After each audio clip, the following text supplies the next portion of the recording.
Hi everybody, and welcome to the weekend video. Get ready. Hi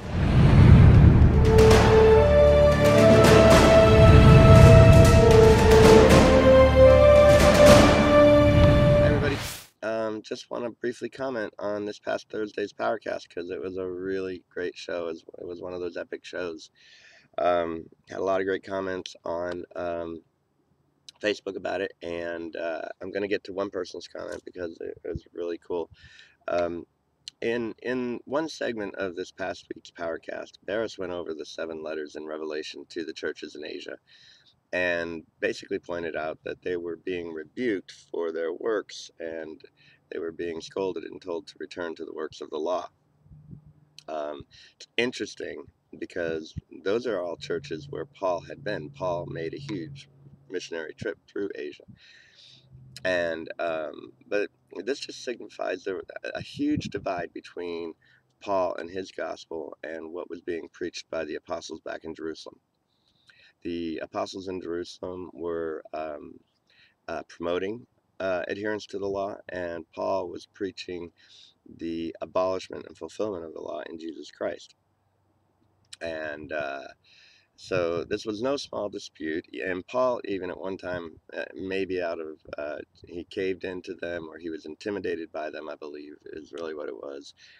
He actually agreed because they wanted him to go through a ceremonial cleansing, which is prescribed by the law. It's something that's done under the law, and he agreed to do it. And when they were at the temple, the Jews from Asia, from these churches in Asia, they saw him and they went after him.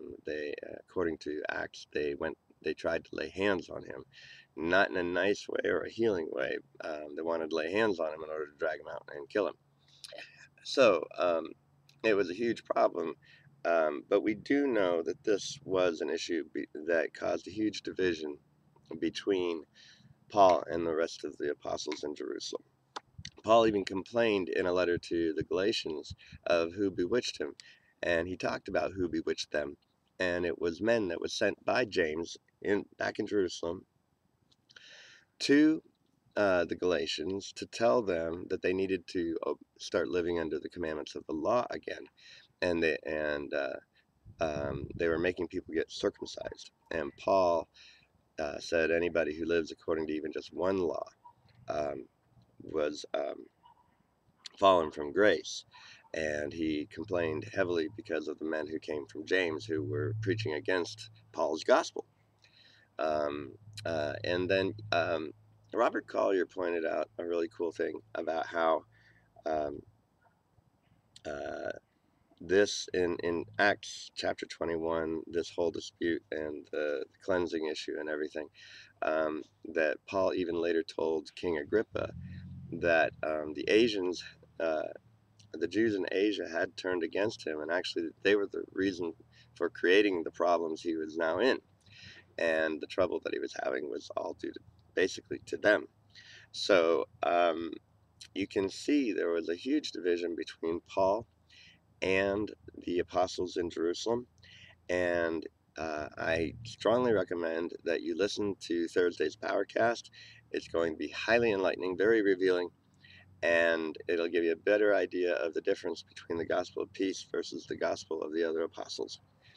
And so I will put the link down below on the YouTube channel in the description of this video, so you can click and go straight to it. And it's revolutionary, and have a revolutionary week.